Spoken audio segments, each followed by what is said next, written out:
देखिए ये कोई ये विवाद का विषय नहीं होना चाहिए।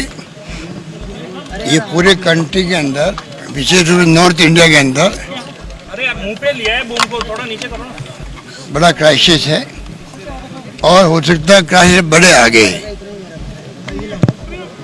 और केंद्र सरकार को पूरे राज्यों को कोऑर्डिनेट करना चाहिए कि अधिकांश राज्य बिजली संकट को लेके केंद्र सरकार को कन्वे कर चुके हैं। ये संकट कितना बड़ा होगा वो कोई नहीं कह सकता। कोल इंडिया को चाहिए कि वो खुद आगे बढ़ करके, उसकी जिम्मेवारी भी है कि वो राज्यों से बातचीत करे, क्या रिक्वायरमेंट, क्या उनकी दिक्कत है।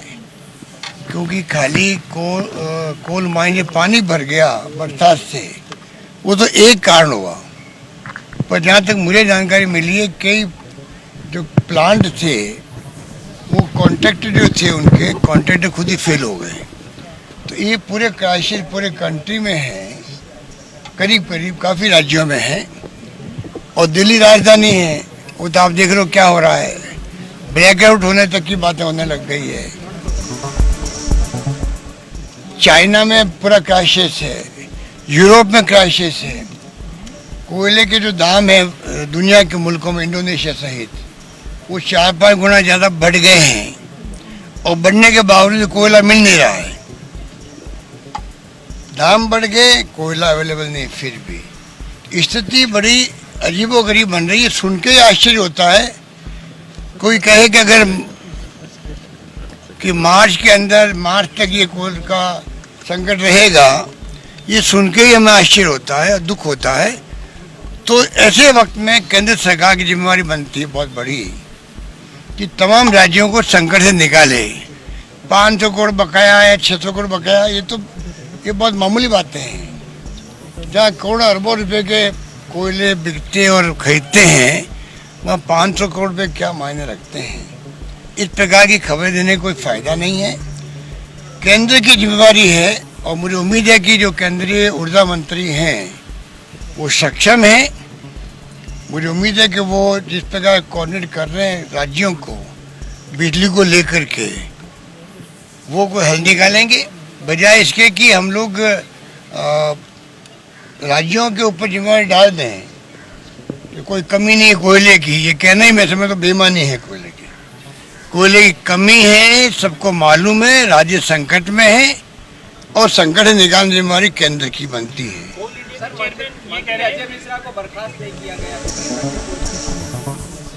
इसीलिए तो कांग्रेस आंदोलन कर रही है लगातार।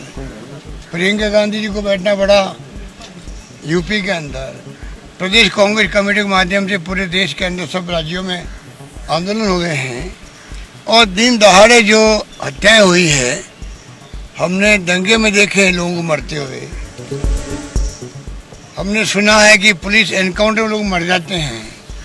तो ऐसी मौत नहीं देखी हमने कि कोई गाड़ी, जो आंदोलनकारी किसान है, उनको कुचलने के लिए आगे बढ़ जाए और उनकी मौत हो जाए। ऐसा कभी नहीं देखा हमने आज तक। तो ये क्या केंद्र सरकार को, प्रधानमंत्री जी को, मुख्यमंत्री जी को नहीं मालूम है? आज प्रधानमंत्री जी कंपेयर कर रहे हैं कि राज्यों में भेदभाव नहीं होना चाहिए। कौन कहता भेदभाव होना चाहिए? हम भी कहते हैं कोई भेदभाव नहीं होना चाहिए। और जहाँ हिंसा होती है उसकी निंदा सबको करनी चाहिए, चाहे कोई पॉलिटिकल पार्टी लोग हो। मैरिज एक्ट में अमेंडमेंट किया था, राज्यपाल ने रोक लिया। आपने कहा है कि हमें वापस भेज दें। क्या सरकार इसको नई तरह से बनाने जा रही है? हम वापस को मंगा रहे, हमारी कोई प्रतिष्ठा का सवाल नहीं है। एक सुप्रीम कोर्ट का निर्णय था कि जिनकी शादी हो जाती है उनके बाद में उनके बच्चों को आने वाले वक्त में तकलीफ नहीं हो, इसलिए रजिस्ट्रेशन कंपल्सरी होना चाहिए सभी शादियों का। इसलिए वो बिल लाया गया, पास किया गया। अगर उसको लेके इश्यू बन गया देश के अंदर या कोई खामी, हमें कोई, हमारे कोई प्रेस इस बार नहीं है, हम उसको वापस मंगा लेंगे, कोई दिक्कत नहीं हमको। बहुत ही अच्छी बात है कि वैक्सीन 2 से 18 साल के बच्चों के लिए भी आज मंजूर हुई है। तो मैं उम्मीद करता हूँ कि तमाम प्रदेश और देश के लोग आगे आएंगे और बच्चों को वैक्सीन लगाने का काम तेज गति से बढ़ेगा, जिससे कि थर्ड वेव जो कहते हैं बच्चों के लिए आएगी, वो हमारे मुल्क में नौबत नहीं आए। राजस्थान कोई कमी नहीं रखेगा। पहले भी हमने वैक्सीन में बहुत ही बड़ी उपलब्धि हासिल करी है। आज देश में 3-4 राज्यों में राजस्थान है। उसी रूप में बच्चों की वैक्सीन में हम आगे निकलेंगे, ये मैं कह सकता हूँ। एक हनुमानगढ़ की घटना को लखीमपुर से कंपेयर किया जा रहा है। ये बेवकूफ़ लोग हैं, बेवकूफ़ लोग हैं। कोई बेवकूफ़ों की कमी है क्या देश के अंदर? ये बेवकूफ़ लोग, बीजेपी वाले बेवकूफ़ी कर रहे हैं, बीजेपी वाले बेवकूफ़ी कर रहे हैं देश के अंदर भी और प्रदेश के अंदर भी, बिना मतलब कंपेयर करते हैं। बार बार कहते हैं प्रियंका गांधी जी को, राहुल गांधी को राजस्थान में क्यों नहीं आना चाहिए? राजस्थान में सरकार हमारी है। आप राजनाथ सिंह जी को कहो, आप अमित शाह जी को कहो, वो आके देखें यहाँ पर, वो गृह मंत्री हैं। विपक्षी सरकारें जहाँ हैं या सरकारें सत्ता पक्ष की है, यूपी हो चाहे, वहाँ हम जाएंगे, विपक्ष के लोग हम लोग। ऐसी बेवकूफ़ी बातें बोलते। पहली बार मैं नेताओं को देख रहा हूँ जो मुख्यमंत्री के उम्मीदवार बने बैठे हैं, वो ऐसी बेवकूफ़ी की बातें कर रहे हैं कि राजस्थान में प्रियंका गांधी जी और राहुल गांधी जी क्यों नहीं आते हैं। अरे वो तो उनकी सरकार है वहाँ पर, तो वो वहाँ जाएंगे जो विपक्ष की या सत्तापक्ष सरकारें हैं।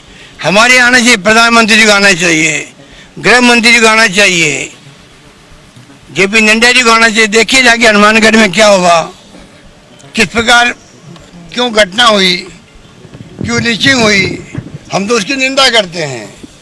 हमने अविलंब कार्रवाई करी, उन सबको पकड़ लिया, फिर भी टीम भेज रहे हैं यहाँ से। ऐसे मूर्ख लोग बन गए इनके पदाधिकारी, जिनको इतना ही नहीं सेंस है कि किस तरह की घटना में क्या किया जाता है। एक आदमी उनके घर गया नहीं, पहले जो आदमी मारा गया उनके घर पे कोई नहीं गया। जाके जब बैठते जाके मालूम पड़ता उनको, खाली यहाँ बैठे बैठे अखबारी करते रहते हैं और तो और सोशल मीडिया में कमेंट करते रहते हैं। आज 3 विधायकों को भेजा है बीजेपी ने पीले पंगा, मदन दिलावर। यही तो मूर्खता है। जब मरा कोई व्यक्ति उसी दिन भेज देते, हकीकत मालूम पड़ जाती, तो डेलीगेट भेजने की जरूरत नहीं पड़ती। यही तो मूर्खता उनकी। हाड़ौती की खबरों से हर समय अपडेट रहने के लिए YouTube पर सब्सक्राइब करें हाड़ौती न्यूज।